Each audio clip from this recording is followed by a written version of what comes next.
ಅನಿಸಿದೆ. ಈಗ ರಾಜಕೀಯವಾಗಿ ಶಕ್ತಿ ಬಂದಿದೆ, ನಿಶಕ್ತಿ ಹೋಗಿದೆ ಅಂತ ಅನಿಸಿದೆ. ಆಯ್ತು, ನಿಮ್ಮ ಕಳೆ ನೋಡ್ತಾ ಇದ್ರೆ ಮೊನ್ನೆ 4 ದಿನ ಸ್ವಲ್ಪ ಯಾಕೋ ಸಪ್ಪಗಿತ್ತು. ನನ್ಗೇನೋ ರಾಜಕೀಯ ನಿಶಕ್ತಿ ಅನ್ಕೊಂಡಿದ್ದೆ. ಇವತ್ತು ಶಕ್ತಿ ಬಂದಂಗೆ ಕಾಣ್ತಾ ಇದೆ. ಶಕ್ತಿ ಉತ್ತರ ಕರ್ನಾಟಕ ಕಡೆ ತೋರಿಸ್ಬಿಟ್ಟು ಏನೇನು ಶಕ್ತಿಗಳು ಬಿಡುಗಡೆ ಮಾಡ್ತಾರೆ ಸಾಧ್ಯನೇ ಇಲ್ಲ. ರಾಜಕೀಯ ನಿಶಕ್ತಿ ಇದೆಯಲ್ಲ, ಅದು ಬರಲಿಕ್ಕೆ ಸಾಧ್ಯನೇ ಇಲ್ಲ. ಅಂಥ ಅವಕಾಶಗಳಿಗೆ ಅವಕಾಶನೂ ಇಲ್ಲ, ಮತ್ತು ಅಂಥ ಸಂದರ್ಭಗಳು ಬರೋದೂ ಇಲ್ಲ. ರಾಜಕೀಯ ನಿಶಕ್ತಿ ಇಲ್ಲವೇ ಇಲ್ಲ. ಶಾರೀರಿಕವಾದಂಥ ನಿಶಕ್ತಿಗಳು ಇರ್ತವೆ. Sir, daily dinner party daily ನಡೀತಾ ಇದೆ ಸರ್. ಮಾನ್ಯ ಅಧ್ಯಕ್ಷ, ಇತ್ತೀಚೆಗೆ ನೀವು ರಾಜಕೀಯವಾಗಿ ನಿಶಕ್ತಿಯಾಗಿದ್ದೀರಿ ಅಂತ ಸಾರ್ವಜನಿಕ ಚರ್ಚೆ ಇರೋದು. ನಿಮ್ಮ ಆರೋಗ್ಯದ ನಿಶಕ್ತಿ ಬಗ್ಗೆ ಚರ್ಚೆ ಇಲ್ಲ, ರಾಜಕೀಯವಾಗಿ ನಿಶಕ್ತಿಯಾಗಿದ್ದೀರಿ ಅಂತ. ಸುನೀಲ್ ಕೂತ್ಗಳಪ್ಪ. ಈಗ ನೋಡಿ, ನಿಮ್ಮಲ್ಲಿ ಒಂದು ಮನವಿ ಏನಪ್ಪ ಅಂತಂದ್ರೆ, ಅಶೋಕ್ ಅವರು ಮಾತಾಡುವಾಗ ನಾನು ಒಂದು ಚಕಾರನು ಕೂಡ ಎತ್ತಲಿಲ್ಲ, ಮಧ್ಯ ಪ್ರವೇಶ ಮಾಡಲಿಲ್ಲ, ಕೂತ್ಕೊಂಡು ಕೇಳಿದ್ದೀನಿ. ನೀವು ದಯಮಾಡಿ ನಾನು ಮಾತಾಡುವಾಗ ಕೂತ್ಕೊಂಡು ಕೇಳಬೇಕು ಅಂತಕ್ಕಂಥದ್ದು ನಿಮ್ಮಲ್ಲಿ ಮನವಿ.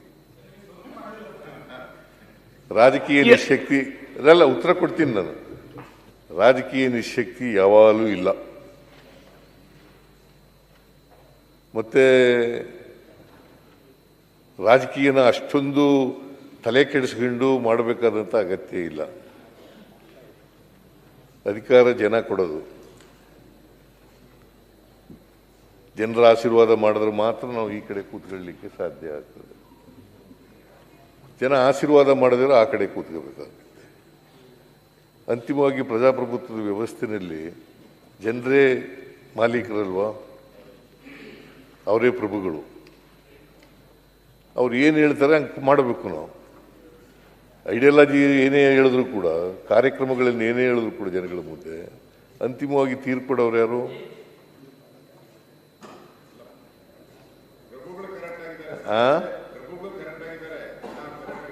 ಅದರಿಂದ ರಾಜಕೀಯವಾಗಿ ನಿಶಕ್ತಿ ಅನ್ನೋ ಪದ ನನ್ನ ಹತ್ರ ಇಲ್ಲವೇ ಇಲ್ಲ.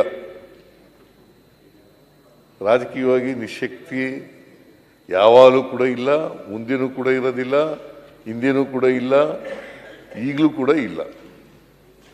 ನೀವೇನ ಆ ಥರ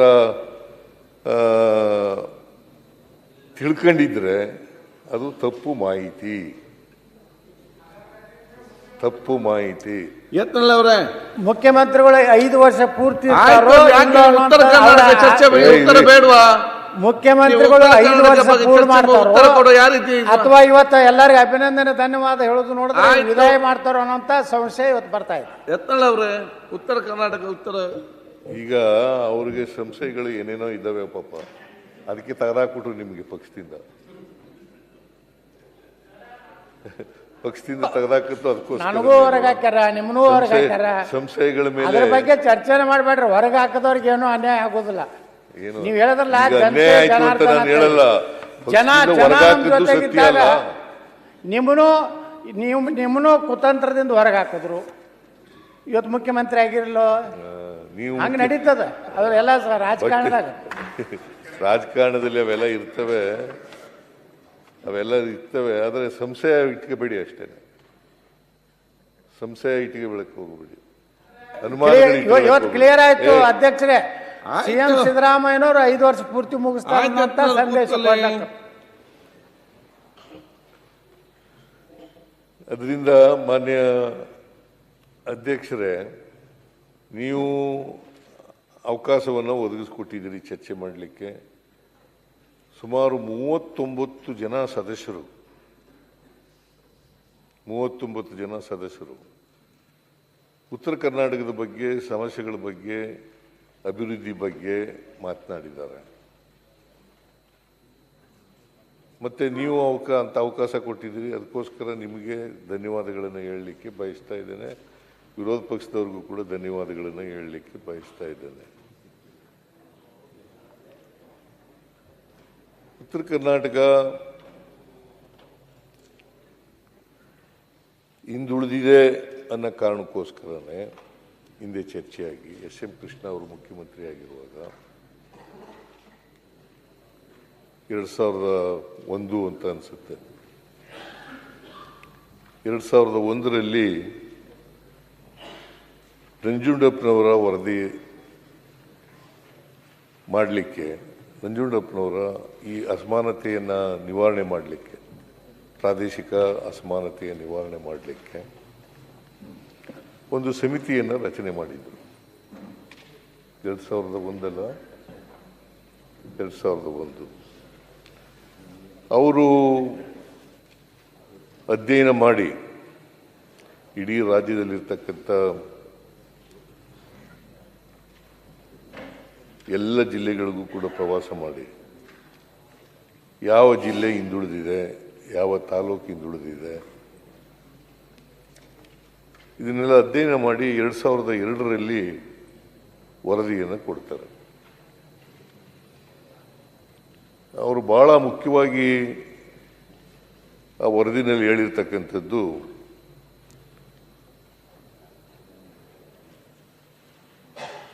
ಮೂವತ್ತೊಂಬತ್ತು ತಾಲೂಕುಗಳು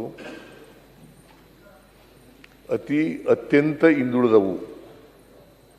ಇಡೀ ರಾಜ್ಯದಲ್ಲಿ 39 ತಾಲೂಕುಗಳು ಅತ್ಯಂತ ಹಿಂದುಳಿದವು, 40 ತಾಲೂಕುಗಳು ಅತಿ ಹಿಂದುಳಿದವು, 40 ತಾಲೂಕುಗಳು ಅತಿ ಹಿಂದುಳಿದವು. ಆಮೇಲೆ 35 ತಾಲೂಕುಗಳು ಹಿಂದುಳಿದವು. ಒಟ್ಟು 114 ತಾಲೂಕುಗಳನ್ನು ಗುರುತಿಸಿದ್ದಾರೆ.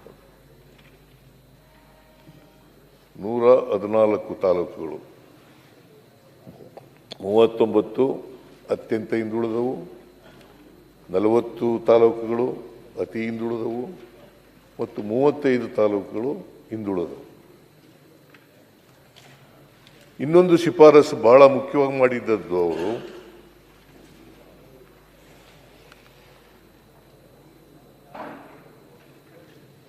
ಈ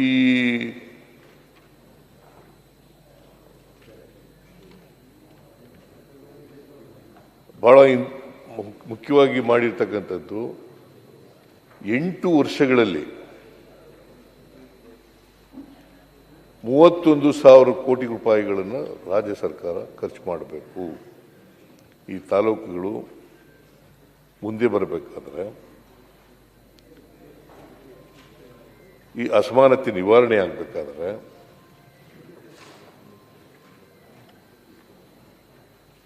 ₹31,000 ಖರ್ಚು ಮಾಡಬೇಕು. ಅದರಲ್ಲಿ 31,000ಗಳಲ್ಲಿ 15,000 ಕೋಟಿ ರೂಪಾಯಿಗಳು, 15,000 ಕೋಟಿ ರೂಪಾಯಿಗಳು, 31,000 ಕೋಟಿ, ಅದರಲ್ಲಿ 15,000 ಕೋಟಿ ನಾರ್ಮಲ್ ಕೋರ್ಸ್ನಲ್ಲಿ ಬರ್ತದೆ. 15,000 ಕೋಟಿ ನಾರ್ಮಲ್ ಕೋರ್ಸ್ನಲ್ಲಿ 8 ವರ್ಷಗಳಲ್ಲಿ ಬರ್ತದೆ. ಇದ್ರ ಜೊತೆಗೆ 16,000 ಕೋಟಿ ರೂಪಾಯಿಗಳನ್ನು ಪ್ರತಿ ವರ್ಷ 2,000 ಕೋಟಿ ರೂಪಾಯಿಗಳಂತೆ 8 ವರ್ಷಗಳಲ್ಲಿ ಖರ್ಚು ಮಾಡಬೇಕು. 8 ವರ್ಷಗಳಲ್ಲಿ ಖರ್ಚು ಮಾಡಬೇಕು ಅಂತ ಹೇಳಿರ್ತಾರೆ. ಈಗ ಅದಕ್ಕಿಂತ 31,000 ಕೋಟಿಗಿಂತ ಹೆಚ್ಚಾಗಿ ಖರ್ಚಾಗಿದೆ.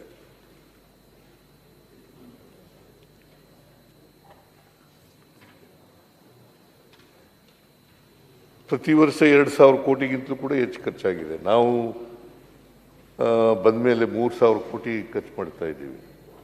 ಸ್ಪೆಷಲ್ ಡೆವಲಪ್ಮೆಂಟ್ ಪ್ಲಾನ್ನಲ್ಲಿ 3,000 ಕೋಟಿ ಖರ್ಚು ಮಾಡ್ತಾ ಇದ್ದೀವಿ. ಈಗಲೂ ಖರ್ಚು ಮಾಡ್ತೀವಿ, ಈ ವರ್ಷನೂ ಕೂಡ ಖರ್ಚು ಮಾಡ್ತಾ ಇದ್ದೀವಿ.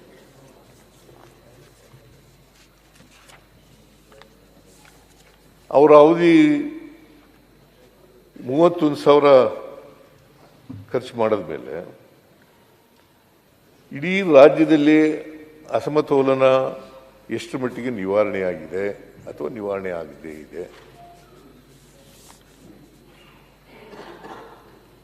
ಇದರ ಪರಿಣಾಮಗಳೇನು, ನಂಜುಂಡಪ್ಪನವರ ವರದಿಯ ಪರಿಣಾಮಗಳೇನು?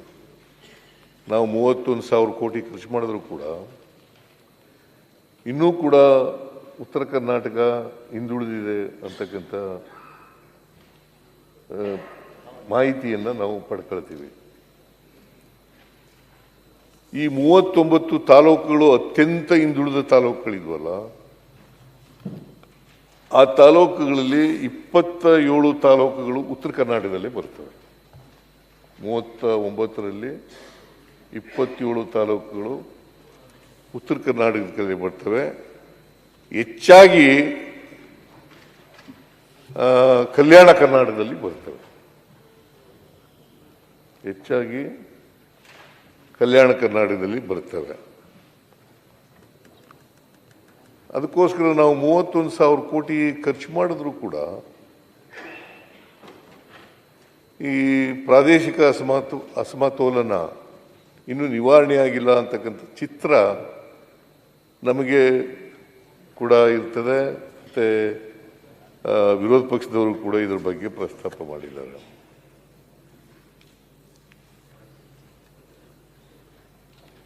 ಆಮೇಲೆ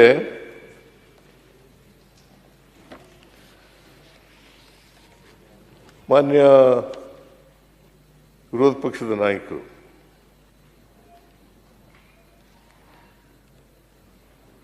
ತಲಾ ಆದಾಯದ ಬಗ್ಗೆ ಮಾತಾಡಿದ್ದೀರಿ. ಕರ್ನಾಟಕ ಇವತ್ತು ತಲಾ ಆದಾಯದಲ್ಲಿ we are number 1 in the country. ತಲಾ ಆದಾಯದಲ್ಲಿ we are number 1 in the country.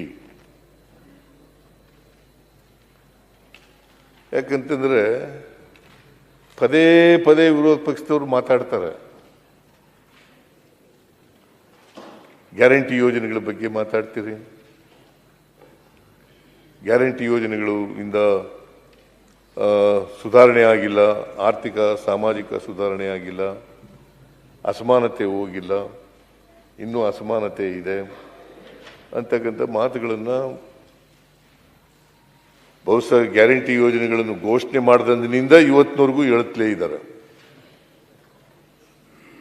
ಘೋಷಣೆ ಮಾಡದಿದ್ದ. ಆದರೆ ಕರ್ನಾಟಕ 1ನೇ ಸ್ಥಾನದಲ್ಲಿರಲಿಲ್ಲ ತಲಾ ಆದಾಯದಲ್ಲಿ. ಇವತ್ತು ಗ್ಯಾರಂಟಿ ಯೋಜನೆಗಳನ್ನು ಜಾರಿ ಕೊಟ್ಟ ಮೇಲೆ we are number 1 in the country.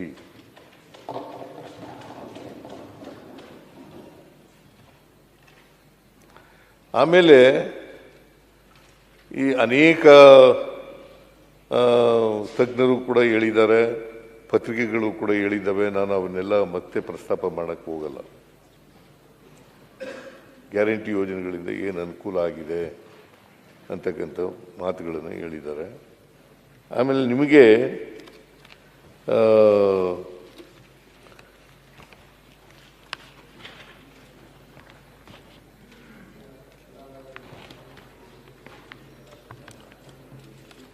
ತಲಾ ಆದಾಯ ಯಾವ್ಯಾವ ಜಿಲ್ಲೆಗಳಲ್ಲಿ ಎಷ್ಟಿದೆ ಅಂತಕ್ಕಂಥದ್ದನ್ನು ಕೂಡ ಸದನದ ಗಮನಕ್ಕೆ ತರಲಿಕ್ಕೆ ಬಯಸ್ತಾ ಇದ್ದೇನೆ.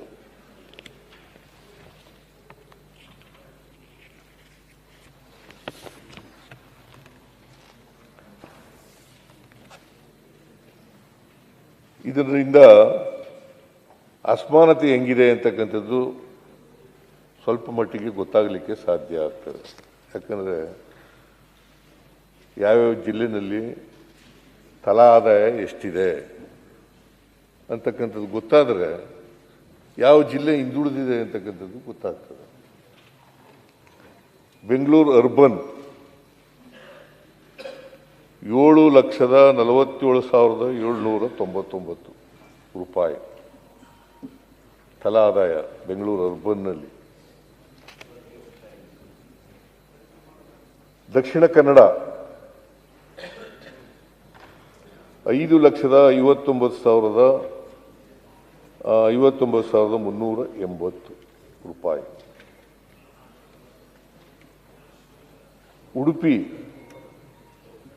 5,29,284 ರೂಪಾಯಿ. ಚಿಕ್ಕಮಗಳೂರು 4,44,687. ಶಿವಮೊಗ್ಗ 3,53,489 ರೂಪಾಯಿಗಳು. ಬೆಂಗಳೂರು ರೂರಲ್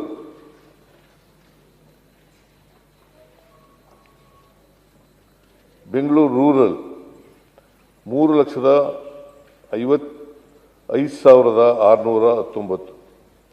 ತುಮಕೂರು 3,34,097. ಕೊಡಗು 2,95,121. ಮಂಡ್ಯ 2,93,666. ಹಾಸನ 2,92,729. ಬಳ್ಳಾರಿ 2,80,168. ರಾಮನಗರ 2,74,194. ಉತ್ತರ ಕನ್ನಡ 2,67,041. ಧಾರವಾಡ 2,62,925. ಚಾಮರಾಜನಗರ 2,57,610. ಬಾಗಲಕೋಟೆ 2,48,743. ಮೈಸೂರು 2,42,046. ಚಿಕ್ಕಬಳ್ಳಾಪುರ 2,32,699. ಕೋಲಾರ 2,17,909. ದಾವಣಗೆರೆ 2,10,996. ಚಿತ್ರದುರ್ಗ 2,01,770. ಗದಗ್ 1,94,644. ಹಾವೇರಿ 1,84,470. ವಿಜಯನಗರ 1,69,930. ವಿಜಯನಗರ 1,69,993. ಬೀದರ್ 1,69,988. ರಾಯಚೂರು 1,68,357. ಅಲ್ಲ 057. ವಿಜಯಪುರ 1,64,895. ಕೊಪ್ಪಳ 1,60,440. ಹೆಚ್ಚಿನ ವಿಡಿಯೋಗಳಿಗೆ ಪ್ರತಿಧ್ವನಿ ಯೂಟ್ಯೂಬ್ ಚಾನೆಲ್ ಸಬ್ಸ್ಕ್ರೈಬ್ ಮಾಡಿ, ಬೆಲ್ ಐಕಾನ್ ಕ್ಲಿಕ್ ಮಾಡಿ.